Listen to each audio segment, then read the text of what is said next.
When I was 2 years old, my family and I fled Iraq in search of a better, safe, and secure life. We fled the Saddam dictatorship and went to Jordan. We stayed in Jordan for a few months before moving to Syria. We lived there for a year and a half.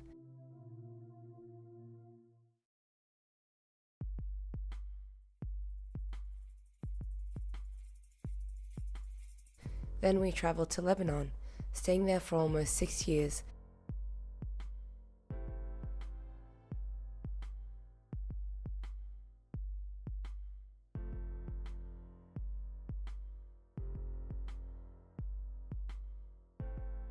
Before we were lucky enough to be granted a humanitarian visa, which brought us to Australia in September 2001.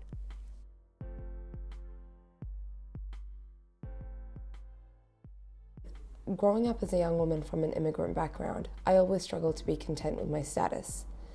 I spent my early childhood in a country outside my own, and spent a part of my childhood, my teenagehood, and now adulthood in a country vastly different to those that I lived in. Growing up in Melbourne is a blessing. Being in a place that is known to be a hub of multiculturalism and diversity is such a wonderful thing to have because it allows you to unapologetically be yourself. But yet with so many stories and so many journeys and lives, it's easy to get lost in trying to find a narrative that is reflective of your own journey. This made me realize that I had to create a narrative for myself. Therefore, I am a refugee.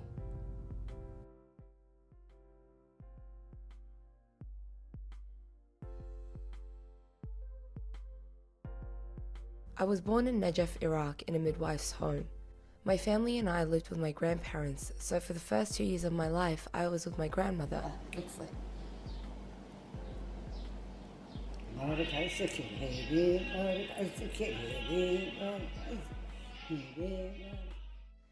She taught me the basic necessities of being a toddler.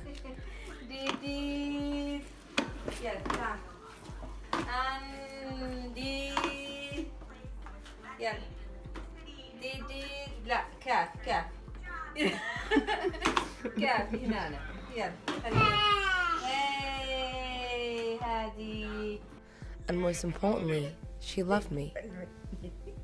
يما ما يخلينا حكي. ايوه انتي. My family and I have always maintained a close relationship with our family overseas. Hence, meeting them for the first time at the age of 15, I could feel their love and support. In many ways, this made navigating two languages, cultures, and expectations difficult. The comfort of home, in contrast to the excitement of the outside world, confused me as to decide which life was better or which life I needed to focus on. Yet neither culture ever disappeared. The life I'm living requested a marriage of both my birth and adopted cultures, and for a very long time I didn't know how to live with my Iraqi and Australian nationalities, but I knew they both played a vital role in shaping my identity. The older I've gotten and the more experiences I've gained, the more I've realized the importance of being bicultural and bilingual. And now finding clarity in who I am and what I want in life has helped me become a little more content. However, now as I embark on a new journey as a teacher, in a school with a large number of students from migrant and refugee backgrounds, I'm finding it difficult to understand where my personal identity fits in a professional context. So, in addition to reflecting on my own story, I sought out 4 different narratives from 4 different teachers in the hopes of finding some direction. My name is Joanne Mason.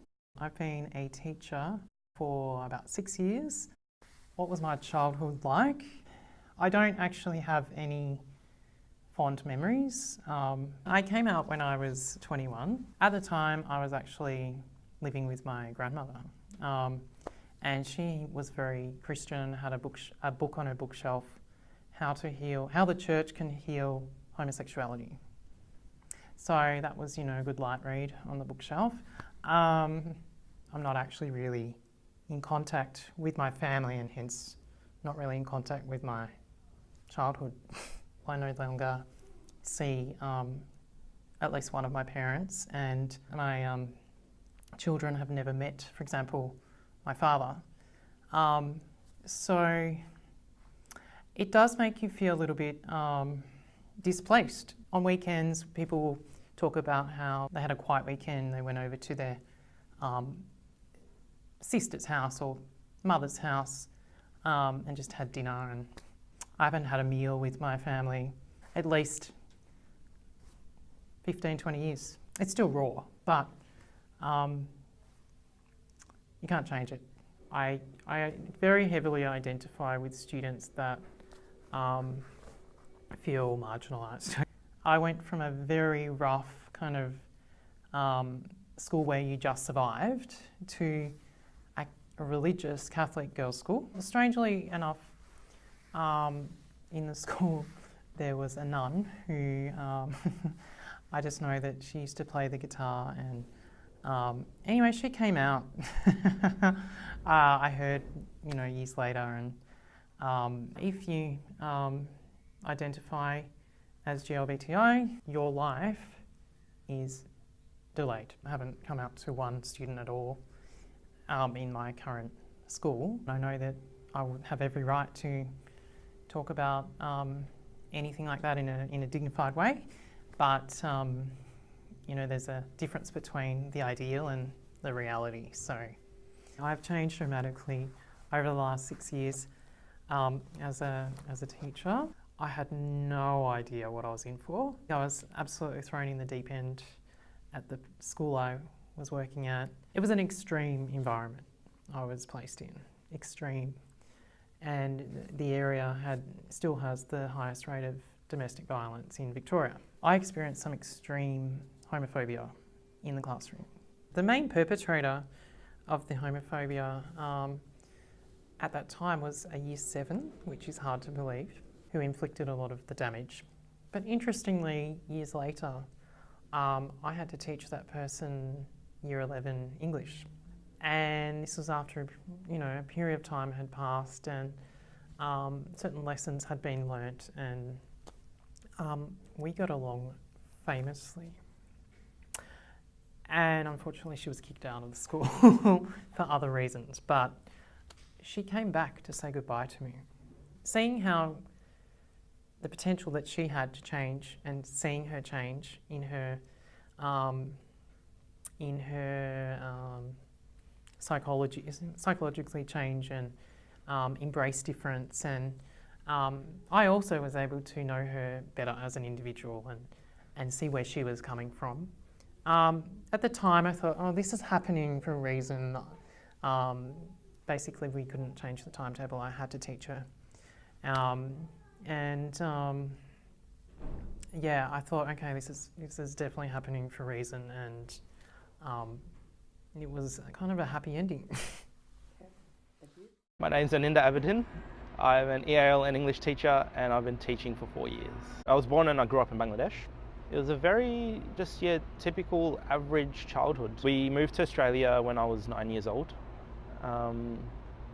And to be honest, it was quite an easy transition. Sport was a big thing in my life growing up, especially cricket, and coming to Australia, that was a big deal for us, being able to play cricket. I remember on my first day at primary school, actually, these kids came up to me and asked if I wanted to play cricket at lunchtime. As soon as they asked me, I was really happy, and I realised that things would be okay here, so I wasn't too worried. But then at the same time, I guess there were difficulties. It's a new culture, so you have to adjust to that. It wasn't a very multicultural school back then. The only idea people had of people from the subcontinent was Apu from The Simpsons. There's a time when two kids this was in grade 6, two kids chased me around with a pair of scissors to try and cut me, to see if my blood was a different colour, because my skin was a different colour, so obviously everything else needs to be. I don't think they were doing it in a malicious way, they just hadn't come across a brown-skinned person before and they wanted to see if we were different on the inside. I guess you're always very acutely aware of being different. In a way, what you do at school is you try and shed any cultural differences that you have at home when you come into school, because you don't want to seem different from anyone. I went to 2 different high schools and they were both very diverse in terms of the cultures that were there. And that was a very different experience from primary school, being one of the few multicultural people in the school. The real struggle in being torn between 2 cultures happened as I got older, realizing that there were a lot of benefits to both parts of my cultural identity, and being and actively embracing both parts of my cultural identity. So no matter how much you think you fit in, and no matter how much you feel like you're just the same as everyone else, you always get reminded that you aren't. As a teacher, I'll get students ask me where I'm from, and that's a very loaded question. Culturally, I'm from somewhere, but I've grown up here, so I feel Australian as anyone that's in front of me. But I'm aware that I look different to what you think an Australian is supposed to look like, and that's where the question's coming from. I find myself in my role talking to a lot of students, not just about their classwork and their homework, but about their aspirations. I feel like I've been able to be a role model to some of them. I can understand perhaps what some of the pressures are that they're facing at home. I can understand what some of the things that parents are telling them or what's driving them in terms of education being very important in getting a good job. And so I can hook into that when I'm having conversations with students as well. I think the migrant experience is very different for different people based on what their circumstances were, what brought them to the country, their experiences at home and their experiences when they moved here. So I'm mindful not to feel like I understand everything that's going on in a student's life just because we share a similar background in being migrants. We can often have very different experiences of what that means. That's something I'm very mindful of, and I don't want to be trapped into this very dangerous mindset of feeling like I know everything about them, or knowing that I can understand everything that they've gone through, because I don't. And so I have to be very careful in how I interact with the students and how I deal with them, and respect the fact that I don't know a lot about what's going on. My name is Ibtihal. Currently, I'm the additional need coordinator. I've been teaching around 8 years now. When I think about it now, my childhood, my immigration to Australia, as a mom now, I would have not done it to my own kids. It's very dangerous, but my mom had to do it, I guess. My mom was a single mom with 3 kids. Then when I'm grade 6, my mom had to run away from Karbala because she was against Saddam's regime. So the trip started from there, running from Karbala all the way back to South Iraq, to the border between Iraq and Kuwait, staying there. When we had to stay for a few months in the tent, living there, no water, no shelter, until we be allowed to migrate to Iran. We stayed in Iran for a few years. There's no opportunity for her. It's too hard to live as a single mom there. So she decided after a few years to go to Syria in a legal way.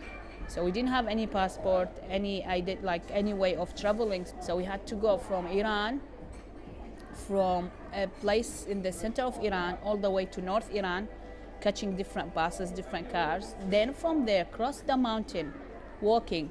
North Iraq that time was against Saddam's regime, so it was a safe place for us. We stayed there for a few months until we were able to migrate from North Iraq to Syria, still illegally. She has to struggle a lot. Every country we use, if she has a ring, gold ring or something, she has to sell it so we can survive. But I guess we were lucky as well. We met so many people who helped us along the way. Half of my year 10, my mom again decided, Syria is not a safe place for us again, because we never know when we're gonna be kicked out. So she chose to go to Lebanon. Then she applied to migrate to Australia. And after a few years, we were lucky to get the visa to come to Australia. So Australia was the first country we came legally with actual passport to come here. So I've been here since 1998, and I think I'm lucky to be here. So I came when I was 18. That was very struggling, very, very struggling, to get adapted to different things. Everything is different. High school life is different. It's more strict there back into Syria, Lebanon, more homework.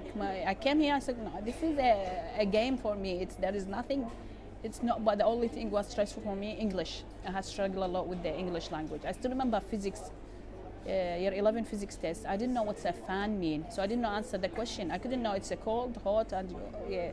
So I was struggling a lot with my English. I couldn't say whatever I felt because my English was a barrier. I think every year I learned something new from the student, from the teachers, from the whole environment.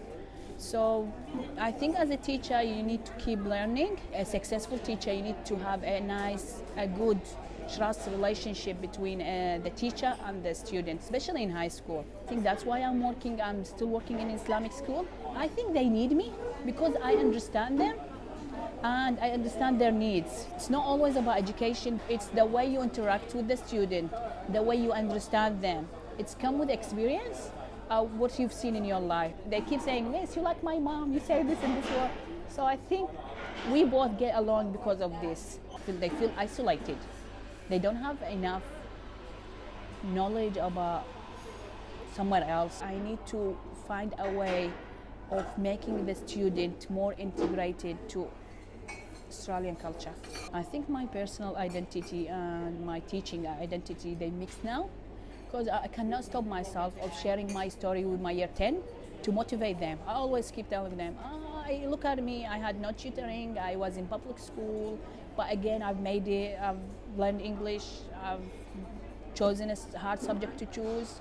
So you can do it. I keep telling them you can do it. Whatever it's difficult, you can do it. But the main thing is you choose something you like. So I always encourage them to choose something they love, not their friend like, or not their friend chosen, or not what's their parents want. Choose something that's make your own identity. So my name is George Patikas.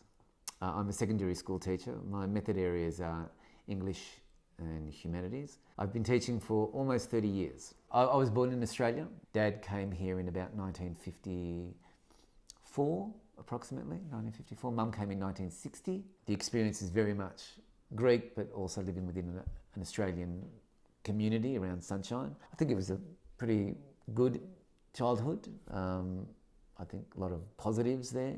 I think Mum and Dad brought us up really well with some really good, strong morals, good work ethic. I think generally a positive outlook on life. I think being a student, and there's a primary school student and there's the secondary school student.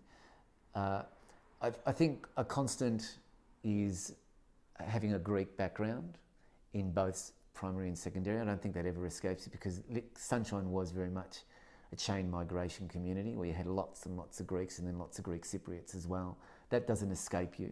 When you go to school, you've got friends that are Greek, but then there's this other environment, this other community who are non-Greek. So they're constants in the school environment. And I think at different times, those things do come into conflict. And at different times, you'll see the rumblings or the conflict associated with having a non-English speaking background, being a second generation migrant. You felt treated differently in a couple of ways. I mean, teachers, because there wasn't necessarily an understanding that I come from a Greek background or a non-English speaking background. How do they engage? How do they enter? I think teachers got better at it during the later part of the 70s and probably year 11 and year 12. I think they get better because you've got a spattering of others also coming in. Mr. Opashinas, who is my history teacher and politics teacher, obviously non-English speaking background. Mr. Kimonides, non-English speaking background, one of the very few Greeks that were there.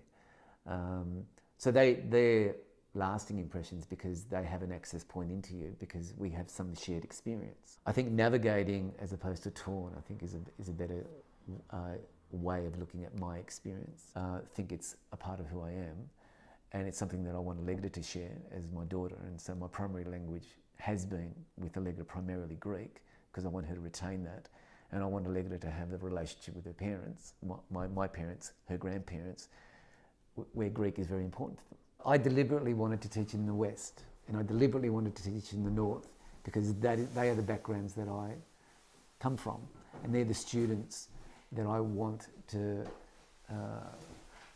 participate in their learning. Coming from a migrant background does give you a unique look on life and it gives you a unique experience, but it's an experience that isn't unique just to me. It's an experience that you can share and that I can share because of our backgrounds that we have. I think it gives you an empathy, and I think that's really, really important because it comes from a genuine, sincere place. Having Allegra also changed me because it was a person who was going to live in this world outside of the students that I have, that I see from 9 o'clock to 3 or 3:30. And what Allegra has given me is a grounding, a rooting in this world which has said, whatever is important for her in her life is actually important in your life and in the lives of my students. And so that has given me another place in which to say, you actually have to really care. And I think Allegra has given me that. You know. So, what did I learn? I've learned that my journey and experiences are worthy of a narrative. I've learned that I may not always be content with who I am, but at least I know who I am. Fundamentally, you can never take away your identity. It is at the foundation of the character you present to the world. Now a new chapter begins, one that embraces the past and allows it to be part of a holistic future.